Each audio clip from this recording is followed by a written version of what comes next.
Alright, so I've been holding onto this for a while now, but I feel like I finally have a good enough connection with you guys that I can bring this up. I'm pretty sure my dad has been replaced by a synth. Okay, wait, seriously, hear me out.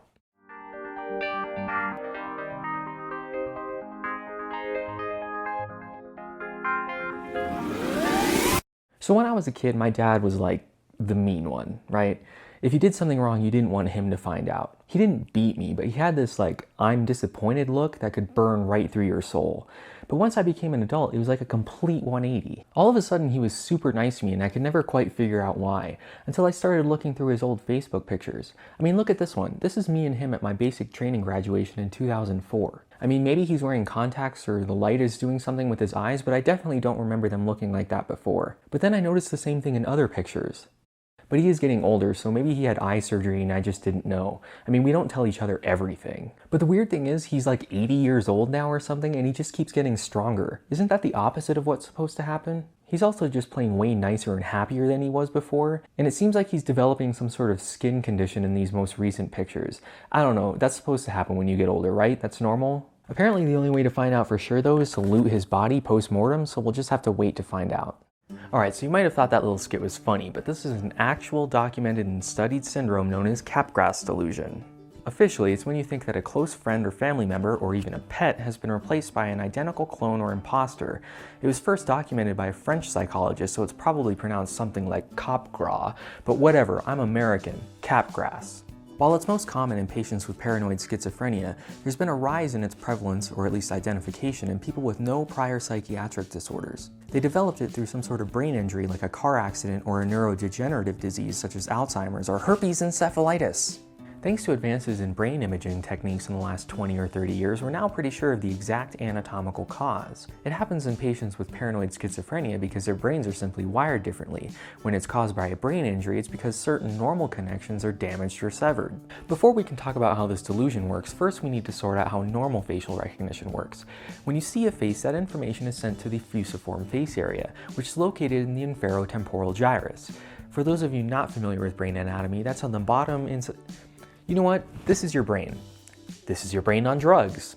And these are the fusiform gyri, where the face areas are located. You have two of them, one in each hemisphere. The left one is for recognizing unfamiliar faces, and the right one is more for recognizing familiar faces. So when this happens, I know your face. It's because the right fusiform face area has been activated. There are some people with an extremely rare disorder known as prosopagnosia, which means that all faces look unfamiliar to them regardless of how many times they've seen them.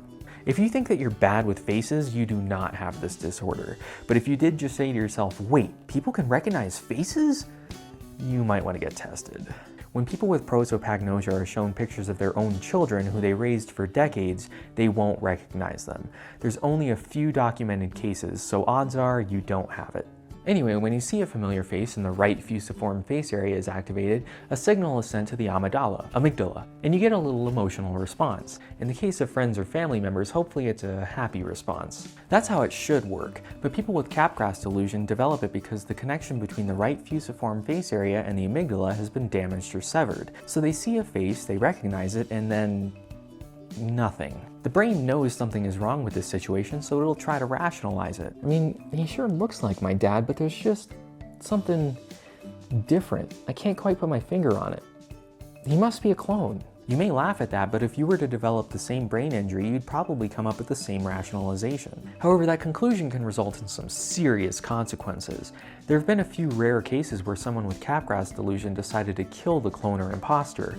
Links in the description. However, most people with Capgras delusion do not turn into murderers. There's one more thing that makes this delusion even stranger. It only affects vision. You go downstairs, call on the phone and said, David, hi, and on the phone he would know he was his dad. On the phone he never ever had this problem. So on the phone he'd always recognize on the phone as his father. As his father, no problem. When he saw him in person, he would say, you look like my father, but you're not really my father. When a patient with Capgras delusion talks to the imposter over the phone, the familiar voice triggers the appropriate emotional response. This shows the patient is not crazy. Why would he be crazy in person but not on the phone? The answer is, there's a separate pathway that goes from the auditory cortex, the hearing part of the temporal lobe, to the amygdala. And that pathway was not damaged in David by the car accident. Therefore, when he listens to his father on the phone, there is no delusion. However, visual information always overrides auditory information in the brain, so even though they're hearing the same voice, when they see the person, they still think it's an imposter. While there have been a few signs of hope in repairing these pathways, mostly the treatment involves therapy and acceptance that the imposter really is the loved one. So do not worry, your family has not been replaced by clones or synths. There is nothing to worry about. Go about your lives, everything is fine, and hopefully now you know better. Hey guys, if you enjoyed that video or you learned something, make sure to give that like button a click. If you'd like to see more from me, I put out new videos every weekend, so make sure to upgrade that subscribe button to the romance level. Also make sure to check out the Reddit and follow me on Facebook and Twitter. Once you're done with that, there's another settlement that could use your help. But in the meantime, if you'd like to watch one of my older videos, how about this one?